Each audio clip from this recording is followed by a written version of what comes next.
What's up, guys? Welcome today to the podcast. Today's podcast, we're going to talk about getting the most from your training with the mindset that you take with your training partners. This is important. This is something that I struggled with a lot, and it's something that I think it's almost like a meditation practice. You know, like when you're meditating, you're kind of going through this battle of focusing on your breath, focusing on the sensations, trying to clear your head, but ultimately you're constantly going back to random thoughts about whatever's going on, right? And it's this battle of going back and forth. And I think that no matter how good we are, at the end of the day, all of us are competitive, right? And so we're always going through that battle of making sure that we're getting the most from our practice while still remaining competitive, while still not getting into a negative mindset. I'll explain what I mean in a second. And this is something that's been really useful to me over the years. And it was something that I was thinking about the other day when I was rolling with a couple of our black belts in the gym. And so I'll explain more in a second. But again, thank you guys as always for being on the podcast here with you. We appreciate it. And thanks to our sponsors for helping make this podcast happen. Charlotte's Web CBD. If you guys have never checked them out and you want to step up your recovery game, check out Charlotte's Web. Their website is charlottesweb.com. Promo code is Chewjitsu30 for 30% off. A lot of you guys that listened to the podcast for a while, I know I had one of you guys send me a message just the other day saying that you were trying to use the old code Chewjitsu20. So again, we've bumped it up. It's Chewjitsu30 now, 30. You get 30% off the order. And again, try whatever you like. I use the tincture, which is like the eyedropper. I use it at nighttime as part of my sort of evening wind down routine. Sleep is one of those things where it's super, super important, right? We all know it is. It's like the most important key to recovery. There's nothing else that you can do to get around it. Even like a lot of you guys are like, I always see TRT and like comments. I'm like, TRT is great. TRT still will not, like, you can't get past not having good sleep. And so again, at nighttime, when for me starts with a hot shower, getting rid of all the dim the lights down, turn on the lamps that we have with the red lights just to kind of keep the light. I don't know how much that really does, but I'm like, hey, I'll try it out. And so I got a bunch of red bulbs going, and the lamps around the house. I'll get rid of the screen, so I turn off, or I don't turn my phone off, but it's over and I'm not touching it for the rest of the night. And then I'm reading a book, and I take CBD with another supplement. Right now I'm using the Jocko sleep supplement. So there's a few different ones I've tried, and I've got some of that on hand, and it's a pretty decent supplement, and it doesn't have any melatonin. It's basically just magnesium and some zinc and some tart cherry and some other stuff to try to help facilitate sleep and everything else. But again, I'll take this CBD and then wind down with a book. And then, I'm ready to go to sleep and get a solid 7 to 8 hours of sleep in and feel great the next day. And again, I have to do that because I'm sure like a lot of you guys, I'm sure listening, you guys have busy schedules. We're all busy. We're all doing a bunch of stuff. We're all wearing a ton of different hats. And so again, getting a good recovery, getting good rest and things like that, that's key to making those good hard training days happen, those productive days at work happen. And for me, CBD is a part of that. So if you guys want to check it out, go to their website at charlottesweb.com. Promo code is Chewjitsu30 for 30% off. Also, thanks to my buddy Matt at Epic Roll, epicrollbjj.com. One of the cool things that I see whenever I travel and go to different seminars and stuff like that is I will see you guys wearing the Epic Roll gear. And I'll go to you, I'll say, hey, how did you hear about Epic Roll? And you guys look at me like I'm stupid and say, well, we heard about it from your podcast, dummy, right? And then I'll ask you, how was the experience? And again, a lot of people have a lot of cool experiences from ordering. Like one guy had something that was messed up. He got the wrong size or whatever. And Matt just sent him a new size, sent him a thank you letter, right? All that kind of stuff. And so again, Matt does a good job of delivering excellent customer service, great quality products, cool designs, the whole thing. And you can check them out. They've got gis, rash guards, shorts, anything jiu-jitsu related gear or apparel. They have it. EpicRollBJJ.com is the website. Chewjitsu20 for 20% off the order. And again, check that out. Check out. And guys, if you want to support the podcast and get access to our exclusive library of content, you can do so by going to patreon.com/the Jiu-Jitsu podcast. When you join, you'll get access to some benefits and exclusive things like an ad-free version of this podcast, some updates that we update, regularly of different content, everything from talking videos that never got released to YouTube, rolling videos that have never been released. Eugene has some warm-up routines and stretching routines in there, which could be really useful if you're tight and you're stiff and everything else. It could be very useful for you. And you get access to it at the patreon.com/the Jiu-Jitsu podcast, inexpensive price. And you get access to that database as a bonus for supporting us. And if you guys want to get my daily email, you can do so by going to my website at chewjitsu.net/join, JOIN. Upon joining, you will get 2 free ebooks. One is on developing your jiu-jitsu game plan, which is incredibly important if you want to understand how your game works, if you're going to compete, those sorts of things. And then the other one is helping you to bust through training plateaus. So if you get to that point where you've been getting good for a while, you're getting better, then all of a sudden it stops and you're not getting better anymore, there are some very simple ways to get around that. And I'll tell you more about that in the ebook. And again, after you get the ebooks, you'll get my daily email, which goes into everything from philosophical ideas I'm chewing on to books I'm reading, training ideas that I have in the mix, stories from my training, everything in between. If you like the podcast, if you like the videos, you'll like the emails. And again, you can get it by going to my website at chewjitsu.net/join. So with that said, guys, let's jump into the podcast today. So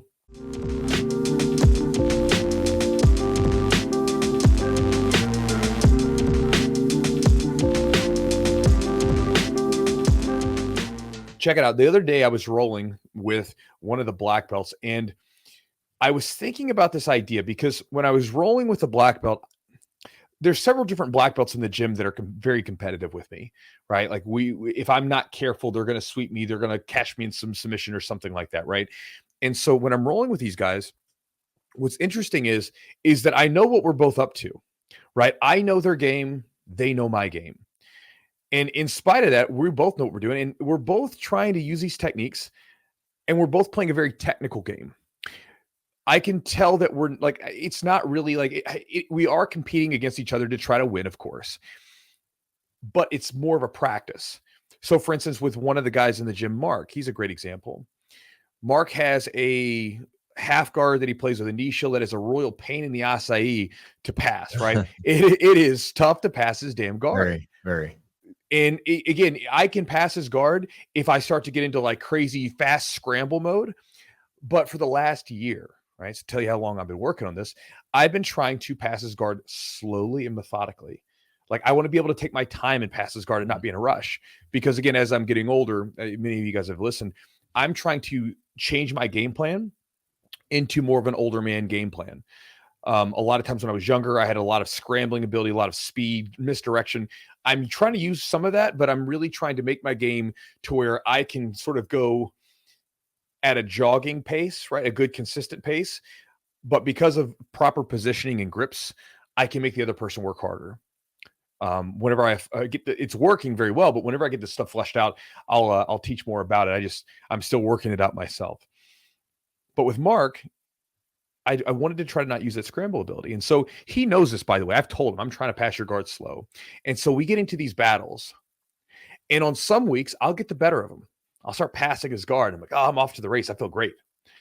And then next week, he'll get me. He'll start catching me in some sweeps, catch me in an arm attack, something like that. And this is the same with several different black belts in the gym where we play these technical games. Like I was rolling with one of our black belts, Evan, the other night. And Evan has this really good body locking pass. Very good. He has a very good system for body lock passing. And I know this. And so I'm trying to counter that in particular ways. And then he knows what I'm doing on top. I'm going for this half guard passing, chest to chest, that kind of stuff. And what's interesting about this is that when one of us gets the better of the other, there's absolutely no frustration. We're not angry. We get kind of curious. So for instance, like when I remember the first time I passed Mark's guard like 3 times in a day, which again, that was a tall task. I passed it 3 times back to back to back. He's like, dude, what are you doing? He's like, well, and I showed him, like, here's what I'm doing, because I want him to stop it, because if he stops it, he's going to make me better on the other end. Right. And he did. The next day he comes in, a couple of days later, he comes in, he's got a defense ready for me. And then like when Mark's catching me, or when I remember Evan did a really good counter. I had a body lock counter that worked against him. And then we go again, a few weeks later, I use it on him and he has a counter to the counter after he's done. I'm like, hey, what are you doing? Show me, because I want to know. And I think about how much better that's made my jiu-jitsu, that mindset. It sounds so simple. It really does. It sounds so simple, but it's tough to do, because I remember when I was younger, and I'm not younger like 20. I'm talking about, I'm in my mid 20s. I'm a purple belt up to this point, this is where it really started to chip away. But when I would roll with guys and I got beat, I didn't get curious about it. I got frustrated, right? My ego would take the blow. And instead of saying like, hey, my partner did something pretty cool, they found a counter to my counter and it's going to make me better, I would simply do that negative self-talk bullshit and go, man, I suck today. I'm terrible today, right? How many of you guys have done that during your training? Someone gets the better of you. Last week you were beating Bob. This week Bob's beating you. And instead of simply saying, hey, Bob did really well today, Bob maybe used a new move today, you start going, man, I suck today. No. We're all getting better, right? And so it's a difference between competition and practice. Like when I'm training, I am practicing and I'm trying to get the most from that training. I'm trying to figure out things. I'm trying to work on specific techniques and see how they work and get the feeling of those techniques under live conditions. Mm-hmm. If it doesn't work today, that's okay. Like I told you before the podcast started, when I first started doing some of this half guard passing that I'm trying to develop, this slow old man style half guard passing, this pressure passing, it was a different style than what I was used to. And initially I was not able to pass some of the guards that I had been used to passing. Now I'm okay with that. That's part of the process. I'm learning right now. There's maybe something to be said about giving yourself smaller goals initially. Yeah. Where we could talk about that a little bit, like instead of like, if your goal is to pass the guard, that can be a tall task. So you might start with, can I just be on top and not get swept? Can I get past their knee shield at least twice in a round? Like you can start with smaller goals to judge success a little bit. But to go back to it, again, I was going backwards a little bit to go forward, and you're going to have these peers in your jiu-jitsu. And again, my encouragement to you guys listening to this is that when it comes to jiu-jitsu, right, we're going to be losing all the time. We're going to be losing at some point. There's no doubt about it. You're going to get submitted. You're going to get swept. That's going to happen, and you need to get used to it. One of my boxing coaches back in the day, when I first started boxing, I used to be nervous about getting hit, and I would kind of like be afraid to engage. And I remember one day he comes up to me. He was, my old boxing coach was a character. He comes up to me and says, "Hey, Choo, come here." And I'm like, "What's up? What's up?" His name was Kelly. I'm like, "What's up, Kelly?" He's like, "Look, man, in boxing, two things are going to happen. You're either going to get hit or you're going to get hit and you're going to hit someone else." He said, "I don't know about you, but I like getting my licks in too." So again, what he was telling me was like, look, just fucking bite down on your mouthpiece, put your chin down and come in and throw a punch. Yep. Don't be afraid of it. You're going to get hit. There's no way around that. So it's the more you can reconcile that, the better off you'll be. And in jiu-jitsu, like, again, the best lose, even the best lose. And the way that and you're going to lose, and there's no way around that, right? Like, it's not like, I know sometimes people use that word or that term, you don't lose, you learn. No, you lose. It's still going to sting. Yep. It's going to suck. It's not necessarily fun.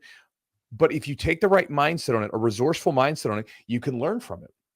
And so, yeah, like when I'm rolling with like, Mark and he catches me in a friggin' arm attack, or Evan passes my guard, or I'm rolling with Brandon and I feel like I'm in a washing machine, right?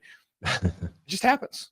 That's going to happen sometimes. But I want to learn from it. I want to get better from it. And I know when I was a purple belt, blue belt, white belt, and I couldn't learn from those losses, I made the same damn mistakes over and over again, and my game got better much slower. Nowadays, my game gets better much more rapidly. And I mean, part of that is going to be my skill level, but a big part of it is that like I'm trying to learn. I'm not trying to just use the same old stuff. I'm not just trying to beat you every round. I'm trying to use a specific technique and I'm trying to practice with that technique. And again, this is important because as you guys have training partners that you train with for a long time, when you guys lose and you're going to lose, being able to respond to that appropriately is what you need to do. And again, if you ever feel that urge of that frustration, that anger, whatever it is, come up to you like, oh, that negative self-talk, man, I suck today. Stop yourself. Because again, this is part of the process. And again, maybe you need to do some sort of action. Sometimes like I'm big on, if I want to counteract a negative feeling with something positive, I will basically act that thing out first. So for instance, if maybe one day I'm frustrated at my wife and I want to not be frustrated, I'm like, I don't really want to be frustrated now, but for some reason I'm frustrated. If we're walking somewhere, I'll just grab her hand and hold her hand. Like I'm acting, hey, I do love you and I know you love me. So I'm just going to act this out. Right. Mm-hmm. And so in that situation, one of the things that I started doing, and this helped me out, and this is something you could do, is whenever I would get frustrated early on, when someone caught me in something, instead of being angry about it, I would tell them, man, that was really good. Good job. Like, it was a good catch in that submission. Or I would come up to him and say, hey man, what'd you do? And by doing that, it was like, I couldn't engage with them in that way. Hey, good job. That was a good submission. Congratulating them, or asking them what they did and engage them on that way and be angry about it. It sort of overrode the anger, the frustration that I was having about it. And so if you guys struggle with it, and some of you guys may not, this may not be yours, but I know there's some of you guys that are out there because I get the questions about it. Maybe it's with a lower belt, whatever it is. I've dealt with it before. And so just an idea to chew on for you guys today when you go into your training session later on this evening or morning or whatever it might be. Yeah, I think it's easier. So it's kind of like a lot of different ways to look at it. It's easier to try these new things out on a lower belt, like trying out new techniques, but also if it's almost a little bit of a higher risk, as in like, well, now the lower belt caught you or something. It's almost easier. It's harder to implement that technique on someone of your equal skill or belt rank, but also like the consequence. Oh, well, see, they're the same level as me. So perception wise. Yeah. It's not as big of an ego blow kind of thing. So I think there's like kind of a scale to it to think about. Like for me, I had this, and I'll ask you here in a second, but for me, I had this instance where like, I was a little bit more resilient to leg locks for a while. Sure. I just was, resistant to them. I just kind of didn't want to really learn. I wanted to learn how to escape and I didn't really want to learn to go for them. I was like, this is just not part of my game. And then my buddy Jeff, we kind of started the 6 a.m. classes. He kind of started them and I kind of hopped in. And so we would train pretty much, numerous times a week. And I'd have to deal with his stupid leg lock game that he kind of developed. And I was like, man, because Jeff wasn't much of a leg locker. And then all of a sudden, it's all he does. And he would just catch me and stuff, start catching me and stuff. I was like, all right, dude, what are you doing? And we would just get into it and put me in those positions. And I'd learn to, basically escape and how to get out of stuff and how to sit and stuff and not panic. But you have to be like, dude, what are you doing? Like after a while, it's like, what are you doing? And the person that you ask that to they're going to actually probably feel pretty good. They're like, oh, wow. Like they're asking I'm doing something that they want to learn about and something that's effective. And I've been on the other end of that and like showing people, it feels good to show them kind of what you're doing and also seeing if they know what you're doing, can you still implement your techniques as well? And that's a true sign of mastery there. But again, and on top of that, and by adding into that, when you start opening that door to saying, hey, what are you doing? You guys now are in this place where now you're in the laboratory. Right? Exactly. Yeah. If you're just sitting there battling out, trying to submit each other, and we're never asking questions, and we're just basically focused on trying to beat each other, it's whatever. But when you start opening the door to saying, man, that was really good. What the hell did you just do? That really got me. Yeah. Now we're in the laboratory because now we're trying to figure out things and we're thinking about it and we're putting it in its rightful place. You're changing the kind of dynamics of the role and like the mindset of the role a little bit. And I think everybody gets there. I don't know. I'm curious for you at Purple Belt, what brought it on eventually? Like, was there a moment? And I think it's probably different for everybody. I've had this at different stages. I've had these where you kind of get stuck in your own little game because it's working. And I just like winning and it works. This works. So I'm not going to change it. Then, then it gets a little harder. I think sometimes when you're beating people or you're better than them consistently and they start catching up, you realize I can't keep doing the same thing. I'm going 55 miles an hour and they're going 60. They're going to catch up to me eventually, So even though if I'm ahead of them, so I don't know, you get that at different stages, but I think like Purple Belts, why was it for you at Purple Belt? Was there like a certain situation that you kind of came up on that made you start to like have this more curious attitude towards, learning techniques? Yeah. So I'll tell you that there is a story around that. There is a kind of a time period that spanned, several months at Purple Belt that changed. But I want to talk about Jeff real quick because Jeff's one of our black belts that Eugene just mentioned. And again, Jeff was an MMA fighter. He fought for a long time. And Jeff is he had an explosive top game, just bulldozing in, that sort of thing. So Jeff started to develop a bottom game, right? And he developed that bottom game primarily after a conversation that we had. So that's right. When we were back in 2020, we were doing like evaluations is essentially what you could call it. And I had our brown belts and our black belts together.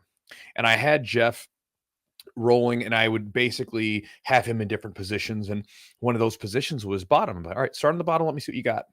And I noticed that on top, he was just a truck coming through, passing people's guard. I mean, looked great. On the bottom, though, not so much, right? He was rough. And so we did a couple private lessons, gave him some things to think about. And then he kind of, started to dive in and research other stuff as well. And he developed this bottom game. And what was interesting is about a year later, he was at a competition. He sends me a text message and shows me a video of him going to a competition and pulling guard. Never pulled guard before, never done it before. He just sat guard, played his leg game, and beat a guy. And again, he was pretty tickled by that because that was not a thing that was in his game before. That's right. And early on, he was very resistant to that. And to your credit and to your thought where you were talking about leg locks, you were resistant to them, and then you moved into them. And now it's like, oh, I like playing this. This is fun. It's fun. It is. I love the quote I think it's from Carl Jung. What you resist persists, right? So whatever you keep resisting about, it's just going to be there, right? But the more you move towards it, the better off things typically are, right? You're facing the challenge. It's like in Stoicism, they say the obstacle is the way, right? Like whatever the rough part, whatever that sticky part of your game is, whatever is giving you some trouble, there it is. Go there, go to that direction, because that's where you have growth waiting for you. But you're resistant towards it because it's going to be a difficult path. It's going to require that you develop new skills. You're going to take your lumps a little bit, but that's it. Go there, right? And again, a lot of times people are looking, they're always asking, like, what should I be working on? And again, one of the best ways that you can think about this is, where are you struggling from? Where are you having difficulty from? Or what are you avoiding? A lot of times as we get higher in our rank and our experience, that's really what it comes down to, because we start to get the ability to kind of pick and choose our battles to some degree, but we'll start avoiding certain positions, right? That's where you have to be careful about. But to me, the big shift happened around purple belt. So what was happening is I've talked about this before. First off, you got to keep in mind, I got my purple belt in about 2 years. Okay. So I started training. You know who else got their purple belt in 2 years? Who? Have you heard about this? Oh, what's her name? The Tom Brady's ex-wife, right? Yeah. Giselle? Yeah. Giselle. Yeah. 2 years. One of the followers on Instagram just sent me the picture, and it said she just started training in 2021 and she's got a purple belt. I'm like, how much she training? Huh? Yeah, dude, she's a prodigy. She's got to be really good. Yeah, I'm sure she's awesome. Great. She's probably got lots of money. Lots of money. You don't have some, anyway. Well, it's like this. Let's be honest, bro. There are some celebrities that roll and train, and then there's some celebrities that are basically on the celebrity.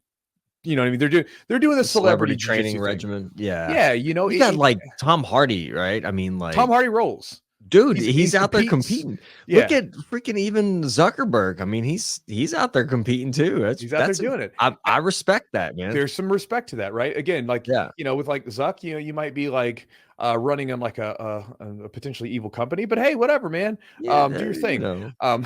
Hey, I respect it. I mean, I do have respect for people that get out there and roll, because again, there's lots of celebrities that are on the, the air quotes, the celebrity style thing where they don't ever roll. They don't never get dirty or sweaty or take any black eyes.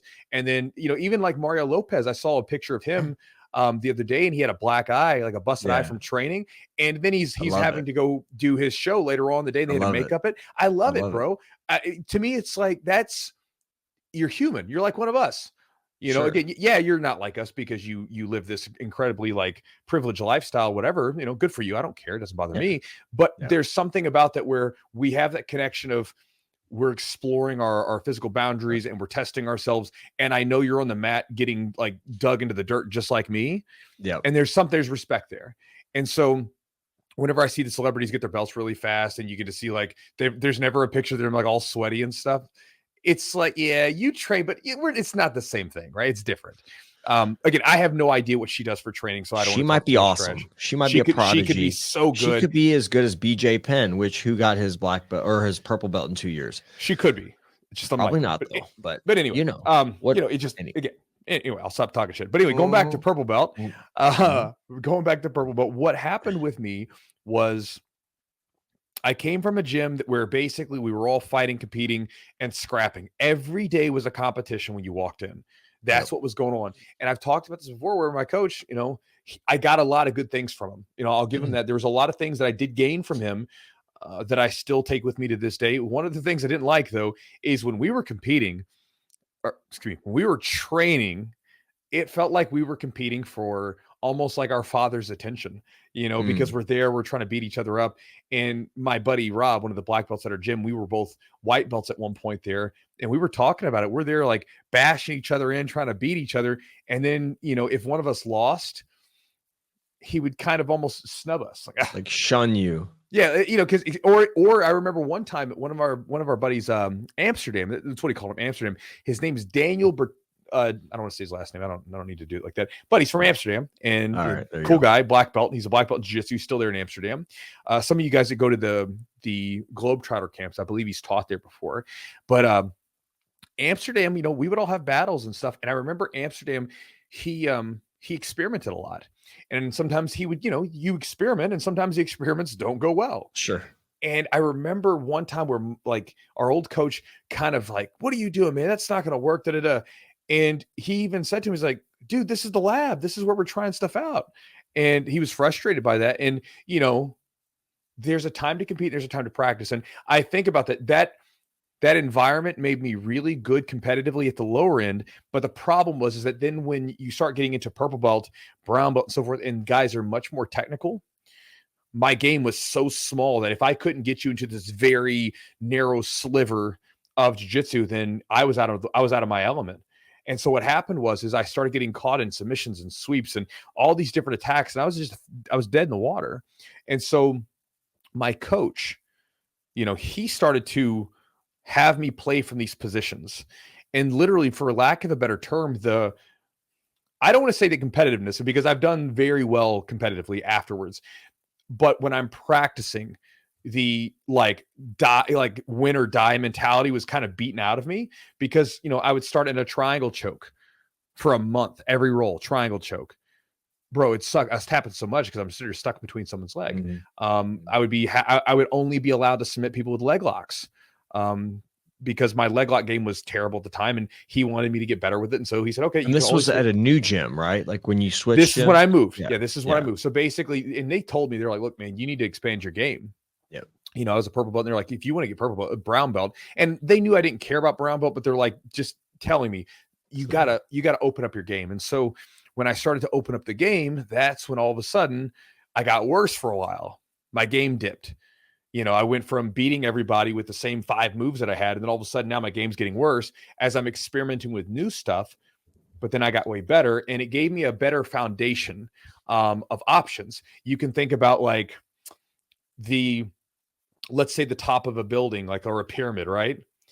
The width of that is going to be determined by the foundation below it, right? So the broader the foundation is, the broader the top can be. And so at the high end, I still have fewer techniques that I can execute at the highest end, right?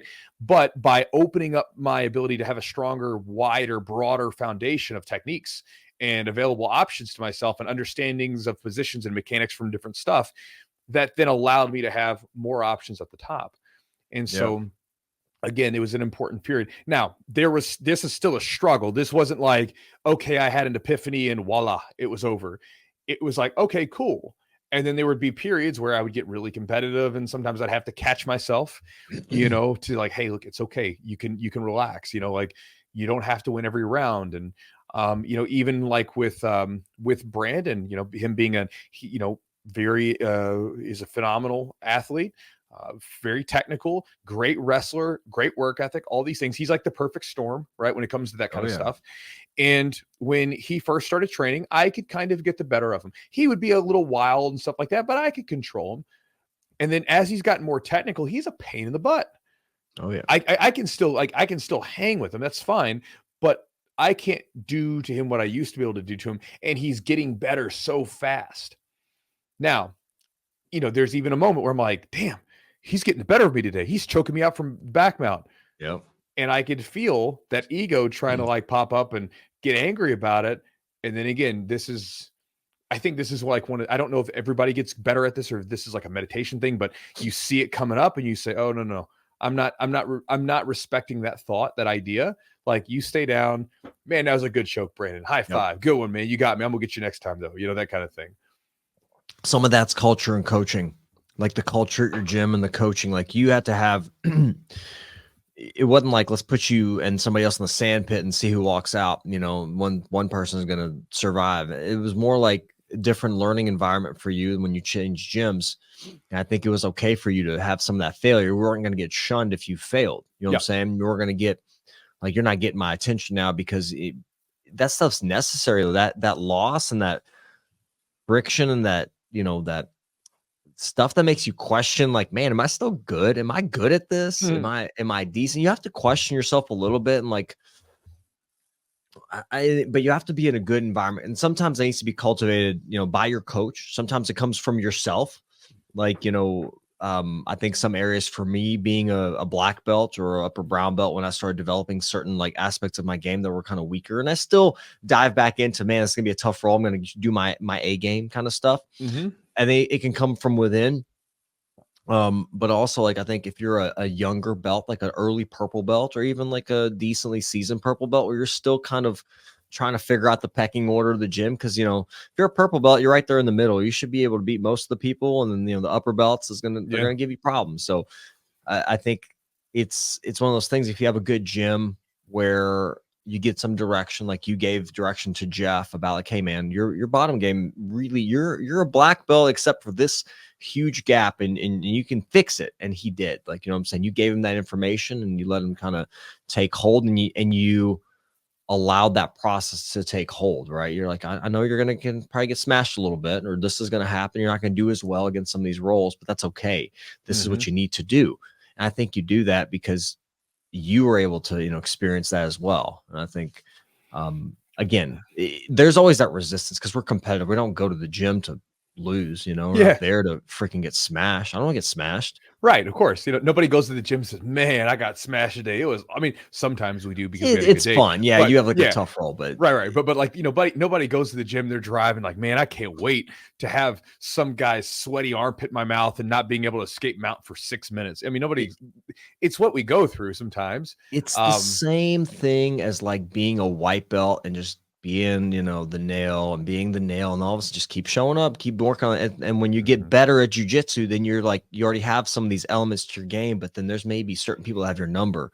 I got to go with this person. I got to take my licks, because I know I'm going to pick something up. Like with Mark, I'll see him in the 6 a.m. classes, and we always, if we can, if the numbers, work out, we always try to get a roll in with him of some sort, just because I know he's going to do something. He's going to set something up, or I'm going to get some kind of benefit from it, even if I'm on the, on the tail end of an ass kicking. It's just, I know I'm going to benefit in some way, and then he's going to show me a detail, or I'll ask him about it, and he'll be able to give me some kind of advice that I think I can take with me. And that's, man, if you can do that every single time you roll, it's not going to happen every time you train, but if you can get even once a week, you get some nugget of something that you can take in and put into your game that could potentially make you better.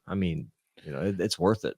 Now, here's where this kind of goes back to it. So you can, if you're training consistently and getting several days a week in, you can get something in most weeks. And here's the deal. You have to be thoughtful about what you're actually doing, right? So if we go into the gym and we just have a scrap, there's nothing wrong with that. Sometimes scraps are necessary. Sometimes those competitive battles where you basically just go after each other, those are definitely necessary. But when we're talking about like technical development, skill development, developing those areas, what you're probably going to find is if that, let's say you set a focus, an intention for your training, say, I'm going to come in and I am going to work on this position. Let's say it's half guard. Okay. Like, I'll just use my example, half guard, chest to chest passing. That's what I've been focused on. Okay. So as I'm coming in, that's what I'm focused on every roll. Every roll I get to, I'm just trying to get to that position. I will give up submissions from the bottom just so that I can get on top to the half guard so I can work my chest to chest position. And then when I'm there, I'm not just trying to go crazy. I'm trying to be very thoughtful about, like, how is everything working here? And then if someone's giving me resistance in some way, like, okay, what am I doing? How am I fighting this? What's giving me the most trouble? And then from there, if I find that something worked, try to take inventory. What just happened here? How did I just do this? I might even ask him to stay around after class and say, hey, can I try? I've done this plenty of times. I'll figure something out on the fly and I'll say, hey, can you come real quick after class? What we were doing? And then we try to recreate that move. I might even record it. But then if maybe for some reason, if I get into like a sticky point, I might talk to the coach. I might talk to my training partner. What do you feel? I might go watch an instructional video, right? Like for a lot of people, they get instructionals. This is how you use an instructional, right? At least for me, I've gotten a lot from it. You focus on the position, you watch it to a certain point, you figure out what you're going to try to do. You go try to use it in the gym. You come back the next day and use it. Don't stop watching Instagram. Stop watching more techniques. You don't need them, right? Go back and watch that same thing. Go back home and instead of opening up your Instagram, flip up the app for whatever program you use. If you have stuff on my website at Jiu-Jitsu Training, it comes with the app on your phone, right? You can get it there. You can, instead of getting on Instagram, flip it up, look at the instructional again. Okay, what was he doing? Or maybe it's BJJ Fanatics or whatever it is. What was he doing? And then go back the next day and try it again. And then keep doing that back and forth, that ability to both try to learn the position. You can like watch it, observe it, try to get an idea of how it works, maybe practice it a little bit with your training partner, whatever it is. And then you try to use it during full rolling. And then you repeat that process going back and forth. That's where like I can rapidly learn a instructional series by just doing that process. Granted, I can train a lot more and I have a very, very strong foundation, but even if you're not, this is the same practice I used to do when I was a white belt, and I was still able to learn techniques. Me and my buddy would pop in the DVD. We would work from a position, we'd practice it, and we would practice the same stuff multiple nights in a row, practicing it with each other, rolling around in my basement on some mats. And then we would go to our gym and then we would hit all these techniques on everybody. And so much so that I remember our coach, he came up to me like one day and he said, man, you've been watching DVDs? Because I was doing stuff that he hadn't shown. Right. And I was doing it effectively because, again, we're practicing it and we're trying to hit it, trying to hit it, rewatching the DVDs, trying to hit it, and being very focused. And then when we're rolling, instead of it just always being a, knockout, drag out battle, being very like intentional with how is this technique working? Am I actually getting better at this position? That kind of stuff. And that's an intentionality that you have to bring to training if you want to get the most from it. And it's very different from simply just rolling. Rolling's fine. If you want to turn your brain off, you had a rough day, just go roll. But if you're trying to get better, you've got to bring that focus to training. That focused effort is what separates just training from deliberate practice. Yeah, I think it's hard to do that sometimes for sure. Like sometimes I find myself, I'll have an intention when I go into training and then like I'll start rolling and then just something shows it's like, oh, I remember this technique or this position that's familiar, and you'll just go into it and you'll kind of forget sometimes. It's there and it's calling you, oh, this is available. Go for it. And then stopping yourself from doing it. Yeah. Well, because what happens a lot of times when you try to work on your new stuff, you're trying to work on your new stuff and maybe it doesn't work. Yeah. And then you go back to your old stuff, or maybe the new stuff is going and then all of a sudden you see another opportunity and you go that different route. It's like, no, you got to stay focused. We're staying here. We're not getting lost everywhere else, Yeah. I do like the idea of like, setting smaller goals to kind of limit that a little bit, limit that kind of distraction. Chewy, let me ask you this. If you find that you have like a student or somebody themselves is having an issue with like frustration on the mats, like they're just find themselves, instead of having that curious attitude, that curiosity, just constantly frustrated. They're like, shit, I'm not getting this, or I'm not getting any better, or I'm not improving on this, position or technique I'm working on. How do you guide them, to a better, more effective way of kind of developing their technique? So, the first thing would be is like, how's it working for you? Like, like that's a big thing. Like, how's it working for you? Are you enjoying training? Is it making you better? Or are you making the same damn problems because you're frustrated all the time? A lot of times, like, people's frustration doesn't necessarily make them better. You can use the frustration to a degree. Like if you get a little sting, you say, okay, it wakes you up, it smacks you in the face a little bit. All right, let's focus here. But when it starts to get into that realm of like you're beating yourself up and you're just literally sucking the life out of the activity you're doing, there's a problem, right? And so then that's the first part. And then if they're getting frustrated, we can look at like, okay, what's going on? What's the problem that's happening? And then when it comes to setting those goals, like we were talking about, a lot of times we set like big goals for ourselves. We don't think of them as big, right? But they're big. So for instance, let's say that it was, if I told you, hey, you got to pass like pass someone's guard. Oh, that sounds easy. Just pass the guard. That's it. Oh, okay. That doesn't sound like that. I'm not saying submit them, and shouldn't be too bad. But then we understand how difficult it can be to pass someone's guard who's really good. That's a very difficult task.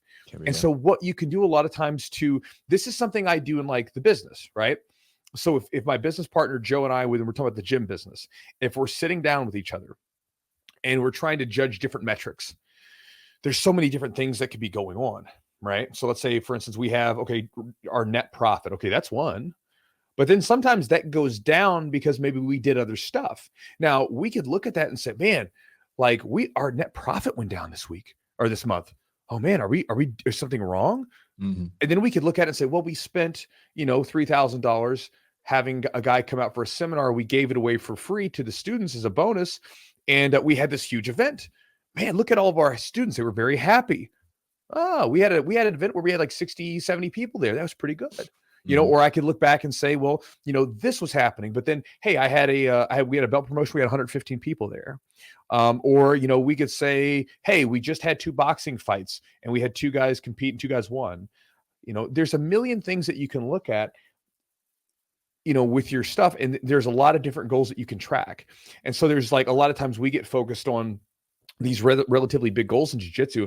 And if you feel like you're not getting any better because you're chasing these big goals, you can start to make them a little bit easier. So for instance, in the beginning, I always tell new white belts to do this. If you're on top of someone's guard, basically just get swept less and just try to stay on top. Don't even try to pass their guard. Just stay on top. If you can stay on top, that means that you're not getting swept. It's a nice starting position. Sure. That's what I used to do in the beginning. I would look up at the clock. Oh man, there's 2 minutes.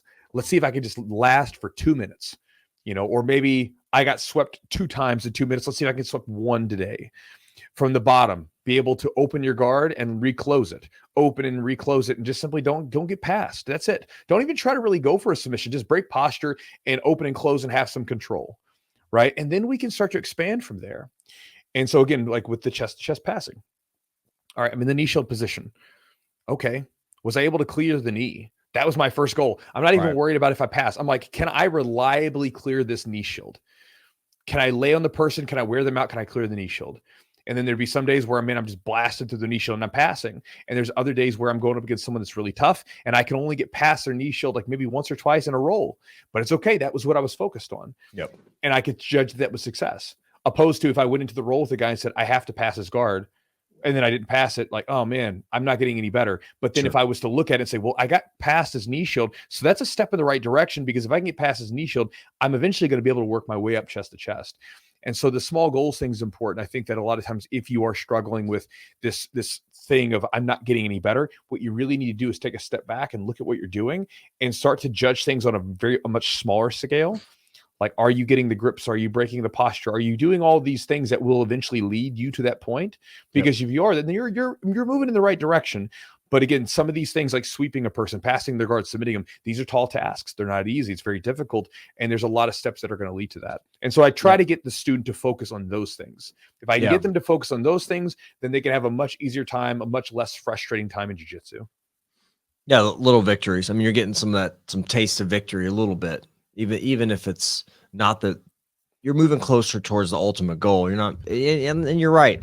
If you look at, I think we were talking about this on, I don't know when we were talking about, but we were talking about just like, a lot of times with 2 elite level athletes, jiu-jitsu grapplers, passing the guard, the whole battle might be passing the guard, right? I mean, or getting past the legs. I mean, that could be it. Because sometimes like you said, you get into that chest to chest passing and you get in the mount with double underhooks. I mean, that's pretty much, you're dead to rights. That's it. Tough. That's a rough one to be in. You put me in that yesterday and I was like, I'm screwed. I'm done, and it's just like one of those things where, it's hard to get to that, but the way to get to that is, these breaking down these pieces and getting these, you got to have these steps. And it's kind of, and if you skip one, all the dominoes might fall. It might not, progress to where you need to, because you missed one step. That means you may not have good body control or positioning. You might get swept or off balance. You got to restart again. So it's like, I mean, you can think about like losing weight. If you're overweight, like, okay, cool, go for a walk. Just go for a 5-10 minute walk. Don't even try to like do anything. Don't think about losing 100 pounds, right? Just like go for a walk today. Right. You did a walk, boom, that's success. You just did more than what you were doing before. And then we say, okay, like let's do a walk, and then maybe maybe we eat a little bit less. Maybe we're just going to cut out fast food for the week. No fast food. You have to make your meals. Okay. Boom. There we go. Or if you eat fast food every meal, then maybe eat fast food one less meal, right? Yep. Or skip breakfast and fast a little bit in the morning. Go lift weights one day a week and only do it for 30 minutes. Don't even go for like a full hour, but just do it 30 minutes. Just do something. If you can get someone moving in small steps, those small steps, I think that's the big thing, right? Most of us think that like the big changes are going to happen with these big things, right? These big things are going to happen. A lot of times the big changes happen from small actions, right? We can look about like a lot of the things in our life that have happened, a lot of the things that we've developed, a lot of them were just basically small actions stacked upon each other for a long period of time. It wasn't like one big action, boom, that changed everything. It was small actions stacked one on top of the other, which eventually led to some big result that you were looking for. And I think sometimes we can get lost, or we can get really intimidated by it. Like I think sometimes when people come into jiu-jitsu, it can be very intimidating when you're like looking at a black belt or a high level jiu-jitsu practitioner or a competitor or whatever it might be. And then you're looking at yourself saying, how the hell am I going to do this? I mean, I thought that same way initially, but I didn't care. I was like, I just want to do it. I want to enjoy it. And so you can get intimidated by that. And again, it's just, but we're thinking small. We're small actions, just like everybody else. And everybody does the small actions. It's not a big thing. It's a small things that compound on top of each other. Right. You've used the example of like you're in a boat and you just change the direction just like 1 degree, and then all of a sudden you're at somewhere totally different. And I think like it's hard to start that process, but then once you do that for one thing and you find success, it can have like, it can lead to other things. You can add more levels and more layers to your game. And that's fun too, right? Learning new things in jiu-jitsu is a lot of fun. It freshens things up. It makes it more exciting. It's like I've got a new toy to play with, and you can start implementing. And yeah, it's like that was the thing with me with leg locks. I was like, all right, I can get into these leg lock entries and have some of these fun battles. It's fun to hit some of these leg lock submissions and techniques. I think it adds a layer, and I think you can't. You have to continue to learn. Like you can't stop learning. Just like in life and anything, like you can't be stagnant. Like you have to learn, or you're not gonna progress.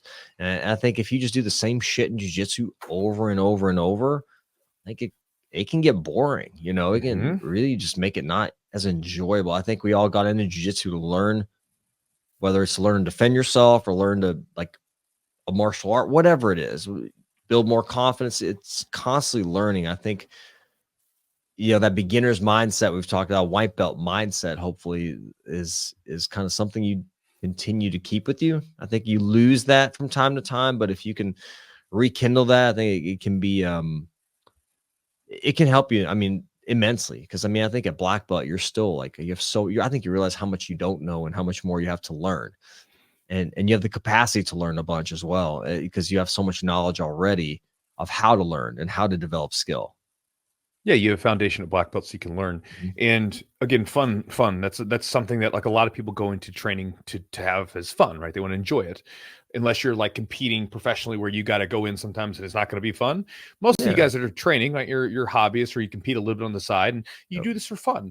So again, to that sort of idea, humans love novelty. We crave it. Like we just love new stuff, right? That's how our brains are wired. And so something you can do, like you were just talking about, is if you're doing the same old stuff, do something different.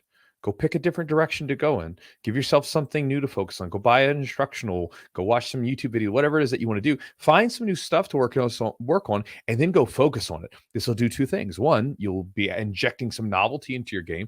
Two, you'll also be focusing on something and you will be able to judge whether or not you're progressing, which is motivating, right? When you start noticing that you're getting better with something new, that's probably one of the most motivating things in jiu-jitsu, when you're doing something and you notice you're getting better with it and it's a new thing to you. Like when you're playing with leg locks and you get better with leg locks, it's fun. It's an exciting period of time. And again, you can create those periods of time by simply just shifting focus every now and then. If you find that things are getting a little stagnant, pick something new to work on. All right, guys. Hope you enjoyed today's podcast. Again, there's several tips in that podcast. Hope you got something from it. Again, just that the mindset that you take into the training, I think it's really important. It's just something to remind yourself of. it's something that can get away from us all the time, right? We can get into this training and it can just become a mess sometimes with our head. So again, focus on keeping the mindset correct so that you can get the most from those roles with your training partners. Big thanks to our sponsors for helping make the podcast happen. Charlotte's Web CBD. If you guys are interested in making your recovery better and you'd like some products, some supplements to help make that happen, again, sleep, diet, those are your biggies. Hydration, all that stuff's really important. Then the supplements come into the mix. And one of the supplements that I throw into the mix that I feel like I get a good bang for my buck in terms of recovery is Charlotte's Web CBD. Again, I use their CBD in particular because of the fact that it's third-party tested. It's an unregulated market. So a lot of times there were several studies done several years ago where they tested different CBD products that were on the market. And some of the products that they were testing, they had varying levels of what was in, like basically it was labeled one way and what was actually in the supplement was completely different. Kind of like, I don't know if you've seen where they take food from from restaurants and they'll actually judge it. And a lot of times the calorie intake is much higher than what's actually on the labels. So again, people are, if you go to a restaurant, like a fast food place, or even just a normal restaurant, you can't really bank on those calories they say, because again, sometimes like I've gone to like Chipotle or Qdoba. Sometimes they are throwing the rice on thick. Sometimes they're giving me the little bit, right? So your calories are going to change. But anyway, with the CBD stuff, it's unregulated. So unless the company is doing something ahead of the game to double check their stuff, you don't know what's in there. And again, for me, I'm a big person when it comes to supplements. I'm almost neurotic about it. Whatever I'm going to put in my body, I'm going to treat it like medicine, because if I start getting a response from a supplement, I want to keep that response going. This is why even if I could drink tea or coffee, I judge it to the gram of weight that I'm going to use, not because I'm trying to make just the perfect cup of coffee or tea, but also I want to make sure that if I feel good from this amount of caffeine, then that's what I want to go back to. Yep. Right. I'm trying to find that sweet spot. And so sometimes and this is why whenever I start a new supplement, I always start on the low end and I work my way up. Even if for instance, if I take like a supplement that's like take 3 capsules as 1 serving, right? I'll take one capsule first. See how that fixed. Then I'll take 2. I'll work up to see what I feel, because there's been times where I take supplements and for me, sometimes if I take the full dosage, I don't necessarily like the effect, but if I take a little bit less, I actually feel better. And so again, for you guys, if you want to check it out, Charlotte's Web is third-party tested. They make it third-party tested. They get another company, an independent company, to test their stuff out to ensure the purity and the quality of the product. It's very good. charlottesweb.com, Chewjitsu 30 is the code, CHEWJITSU 30, 30% off the order. Check it out and step up your recovery game. Also, thanks to Epic Roll for supporting the podcast. My buddy Matt is a black belt who trains. He's on the mats with us. He's not like earlier in the podcast we were talking about like the celebrity black belts. He's not like that. He's out there training, grinding just like we are, and he makes gear and apparel for us, right? And again, if you guys want to check out some of his stuff, he's got great designs, high quality stuff, fantastic customer service. I'm getting his rash guards for myself, for my jiu-jitsu stuff, of course, but I'm also getting my gym's next batch of rash guards and shorts made with his stuff because I really like the quality, I like the fit, and I like what he puts together, and I like supporting him too. So again, if you guys want to check out his stuff, epicrollbjj.com is the website. The promo code is Chewjitsu20 for 20% off the order.